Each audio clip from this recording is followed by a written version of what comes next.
SNP voters have demanded English tourists be banned from crossing the border to Scotland, a shock new poll has revealed, as coronavirus travel and quarantine rules continue to be tightened.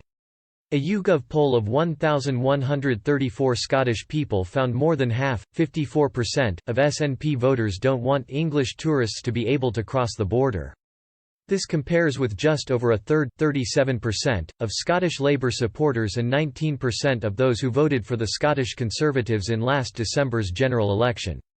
Just over half, 52%, of Scots who voted yes in the 2014 independence referendum also oppose letting in English tourists without entering a period of quarantine, while 55% of no voters support allowing English tourists into Scotland.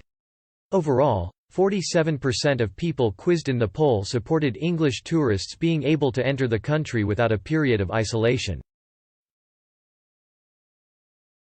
More than a third, 34%, of SNP voters support the current system of allowing English voters to cross the border without requiring them to quarantine, as opposed to 49% of Labour voters and 65% of Tory voters.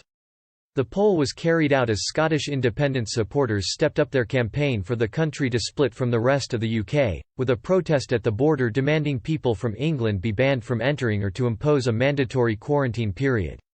But the YouGov survey also found those polled are more in favour of people from the remaining UK nations being able to visit Scotland.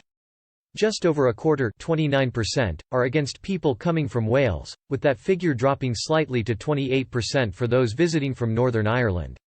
Nearly 6 in 10 (58%) support allowing unrestricted access to Scotland from the two countries, while 53% supported tourists from Northern Ireland crossing the border. But despite the lack of support for English tourists visiting Scotland, the opposition for allowing unrestricted travel for Danish, Swedish, German, Spanish, Italian, Chinese and American tourists grows significantly. Just 1 in 10 (10%) of those polled back allowing U.S. tourists into Scotland without having to enter a period of quarantine.